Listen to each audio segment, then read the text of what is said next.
안녕하세요. 생식과 발생 첫 수업 하도록 하겠습니다. 자, 먼저 세포 분열할게요. 우리가 세포 분열이 일어나는 이유를 먼저 얘기를 한번 해볼게요. 생물의 생명활동이 일어나려면 세포가 끊임없이 필요한 물질을 받아들이고 또 필요 없는 물질은 내보내야 됩니다. 그 받아들이고 내보내는 것은 세포가 있으면은 세포의 표면에서 일어나는 거예요. 그래서 이 표면이 넓으면은 효과적으로 이동이 자유롭게 일어날 수 있겠죠. 자, 그러면 세포 분열이 일어나는 이유를 이 실험을 통해서 확인을 해볼게요. 자, 얘는 우뭇가사리를 물에 녹여서 굳힌 젤리 한천이라고 하는데요. 자, 얘는 가로 세로 높이를 1cm로 자른 정육면체 모양이고 얘는 가로 세로 높이를 2cm로 잘라서 만든 한천입니다. 얘를 동시에 빨간색 잉크가 타진 물에 집어넣고 일정 시간 지난 다음에 꺼냈습니다. 꺼내서 반을 이렇게 칼로 잘랐더니 작은 거는 온통 다 빨갛게 물들었고 큰 거는 가운데 아직도 하얀 부분이 남아있죠. 자, 그럼 얘들아, 물질 교환이 쉽게 일어나기 위해서 얘가 세포라고 한다면 큰 게 좋을까 작은 게 좋을까? 당연히 작은 게 좋겠죠.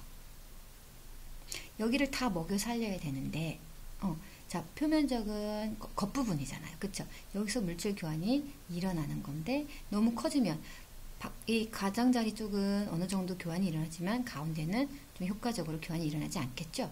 그래서 우리가 세포가 어느 정도 자라게 되면은 세포 분열을 하게 됩니다. 네.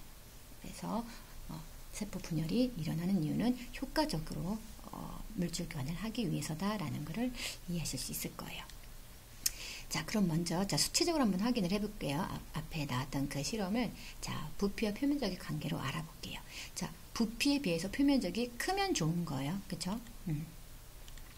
자, 보실게요. 선생님이 다 숫자를 적어놨는데, 원래 이제 얘를 기준으로 해서 세포 A를 보실게요. 가로 세로 높이가 1cm예요. 이제 표면적은 가로 곱하기 세로죠. 그래서 여기 보시면 1이에요. 자, 표면적이 1인 것이 6면 있죠? 그래서 표면적이 6인 걸 볼 수가 있고, 얘가 길이가 2배로 늘어났어요.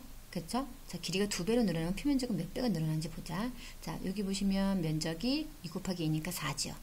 이 면이 6개니까 4, 6에 24예요. 자, 그럼 부피를 보실게요. 자, 부피. 이거 부피는 뭐지? 가로, 세로, 높이니까 1이에요. 자, 얘는 부피가 얼마죠? 자, 2 곱하기 2 곱하기 2니까 8이에요. 그럼 같은 부피당 면적을 한번 계산해 볼게요. 나누면 되겠죠. 부피분의 면적으로. 자, 이거 먼저 보실게요. 세포 A는 6이에요. 단위 부피당 해당하는 면적이 표면적이 6이고 얘는 83, 24, 3이에요. 단위 부피당 표면적이 얘가 2배나 크죠. 그러니까 어때? 효과적으로 물질 교환이 이루어질 수 있겠죠. 자, 그럼 얘를 볼게요. 얘랑 지금 부피가 똑같아요. 자, 부피가 1인 녀석이 8개가 있으니까 부피가 똑같겠죠. 그죠? 자, 표면적은 이거랑 똑같은 게 8개가 있으니까 여기다 8을 곱하면 되겠죠. 그래서 6, 8에 48이에요. 자, 얘는 단위 부피당 표면적이 얼마예요? 8, 6에 48, 6이에요. 얘랑 똑같죠, 이 값이랑. 그래서 이렇게 세포가 계속 무한정 커지는 것보다는 분열이 일어나서 물질 교환을 효과적으로 하기 위해서 세포가 분열을 일으키는 겁니다. 자, 그래서 앞에 걸 정리하면 이렇게 정리를 할 수가 있겠어요. 세포의 부피가 커질수록 상대적으로 부피에 비해 표면적이 작아진다. 그러면 물질 교환이 쉽게 이루어질 수가 없다. 자, 생물의 몸집이 커질 때 세포의 부피가 계속 커지는 것보다 나누어져 수를 늘리는 것이 필요한 물질을 흡수하기에 유리하다. 그래서 세포 분열을 한다. 라고 이해를 하시면 되겠죠. 자, 그래서 세포 분열 보실게요. 한 개의 세포가 두 개의 세포로 나눠지는 것을 세포 분열이라고 합니다. 그래서 세포가 나눠지기 전에 세포를 모세포. 이게 모세포예요. 크죠? 자, 얘가 나눠지면 조금 작겠죠? 이렇게 작은 세포 두 개가 생기는데 이 세포를 딸세포라고 합니다. 기억하기 쉽죠? 엄마 세포, 딸 세포. 이렇게. 자, 그러면 염색체에 대해서 알아볼게요. 자, 우리 세포에는 핵이 있어요. 그죠? 우리 여러분 1학년 때 배웠어. 세포가 있고 그 안에는 핵이 있다. 그죠? 이 안에는 유전물질이 들어있다 라고 배웠죠. 그런데 이 유전물질이 어떻게 있느냐에 따라서 모양에 따라서 이렇게 실처럼 늘어져 있으면 염색사, 실사예요. 자, 막대기처럼 이렇게 뭉쳐져 있으면 이제 이 염색사가 막 이렇게 질서정연하게 이렇게 뭉쳐져서 이렇게 이런 막대 모양을 가지고 있으면 염색체라고 해요.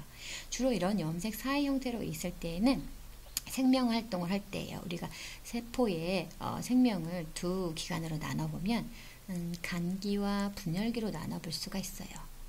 대부분의 활동은 간기 때 하고요. 이제 어느 정도 생명활동이 닿으면 분열을 준비하고 분열기에 들어가게 되는데 이 시간은 짧아요.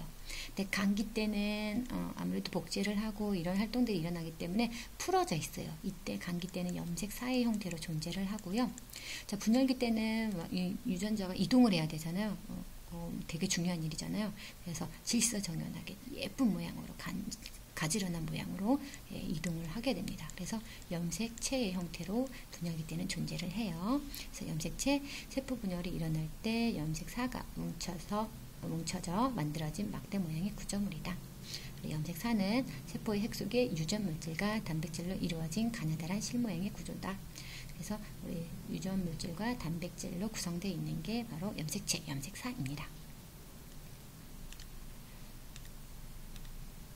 자, 우리 염색체의 구성 조금 더 그림으로 자세히 볼게요. 자, 이렇게 우리 염색체는 유전물질과 단백질로 구성되어 있다고 했죠. 유전물질인 DNA 많이 들어보셨죠? 자, DNA 가닥이 이렇게 나선의 형태로 있지요. 그러면서 그 중간중간에 단백질이 결합되어 있어요. 이렇게 실처럼 늘어져 있는 얘를 염색사라고 하고, 자, 얘가 바로 염색체인데 앞에 선생님이 그림 그렸을 때 염색체를 막대 모양이다 하고 이런 모양으로 그렸어요. 그쵸? 그런데 얘는 조금 다르죠. 두 가닥이 있죠. 여기 하나가 이렇게 더 붙었죠. 이런 식으로. 자, 이거는 뭐냐면 우리가 분열기 때는 세포가 엄마 세포 한 개에서 딸 세포 두 개로 만들어지죠. 그럼 이 세포에서 똑같이 엄마 세포처럼 유전자를 가지고 있어야 되잖아요. 그래서 복제를 해요. 그래서 복제를 해서 가닥을 만들면 이렇게 두 가닥이 만들어지는 겁니다. 그래서 이 가닥하고 이 가닥은 완전히 유전적으로 동일해요. 이 둘의 관계를 염색 분체라고 합니다. 그래서 나중에 각각의 딸세포에 하나씩 들어가는 거예요. 자, 이게 바로 염색체고 이 염색체의 전자 현미경으로 관찰한 모습은 바로 이렇게 생겼습니다. 많이 응축되어 있는 모습을 볼 수 있어요. 귀엽죠? 자, 염색체의 특징 보실게요. 염색체의 복제. 세포 분열이 일어날 때 모세포는 염색체를 복제해요. 그래서 유전물질의 양을 똑같은 유전자를 2배로 늘리는 겁니다. 그래서 각각의 염색 분체가 각각의 딸세포로 나누어져 들어가게 되는 겁니다. 그래서 모세포하고 유전자가 동일합니다. 자, 보시면 염색체가 복제되어 유전물질이 2배로 된다. 요거의 염색 분체죠. 유전 정보가 완전히 동일합니다. 그리고 자, 염색 분체가 각각의 딸세포에 하나씩 들어가요. 그래서 딸세포의 염색체는 모양, 크기, 유전물질이 모세포의 염색체와 완전히 동일합니다. 그러니까 얘가 이제 사라지고 이제 이거 2개가 생기는 거죠. 자, 염색체의 수를 보실게요. 한 생물의 몸을 구성하는 세포는 모두 염색체 수가 같습니다. 예. 선생님도 염색체를 46개를 가지고 있어요. 사람의 염색체는 46개고요. 여러분들도 46개, 엄마 아빠도 다 46개를 가지고 있습니다. 생물의 종류에 따라 염색체의 수와 모양이 다르다. 우리 개, 고양이, 토끼, 사람, 나비 다 생물의 종류가 다른 거죠. 그것들은 염색체의 수와 모양이 다 각각 다릅니다.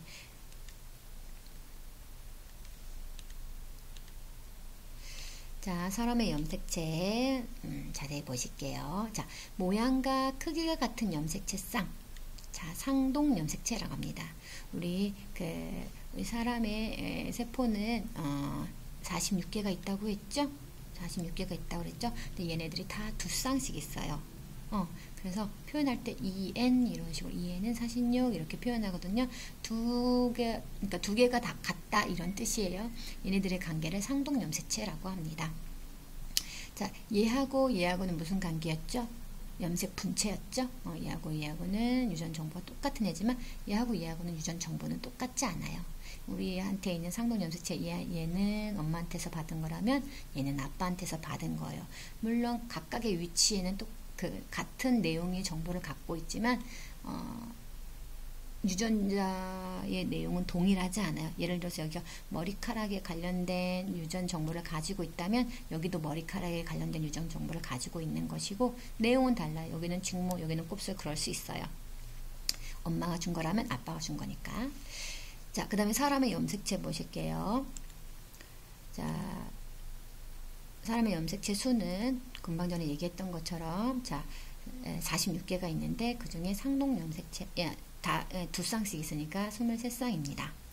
자, 상동 염색체 중에서 남녀 모두 모양과 크기가 같은 22쌍의 염색체가 있어요. 자, 그거를 상 염색체라고 합니다. 남녀 모두 가지고 있는 염색체 상 염색체고 그것은 사람의 경우에 22쌍이 있다. 그럼 다른 게 있다는 얘기죠. 자, 성을 결정하는 거예요. 상 염색체를 제외한 나머지 한 쌍의 염색체예요. 남녀의 성을 결정하는 역할을 하는 염색체를 성 염색체라고 합니다. 그림에서 보시면 이 1번부터 22번까지 1번부터 22번까지 자, 여성의 염색체고요. 남성의 염색체예요. 똑같습니다. 그래서 얘를 1번부터 22번까지를 상 염색체, 나머지 얘가 23번인데요. 이 염색체가 바로 성 염색체입니다. 남녀가 다르죠? 자, 여자는 똑같이 생긴 X 모양의 염색체가 두 개가 있습니다. 그래서 여성의 염색체는 XX라고 표현을 하고요. 남성은 모양이 조금 다르죠? 네, 남성의 성 염색체는 자, 얘는 X, 얘는 Y라고 표현합니다. XY를 가지고 있어요. 이렇게 남녀에 따라서 다른 염색체가 있다. 그것은 성 염색체다. 오늘 여기까지 할게요. 고생하셨습니다.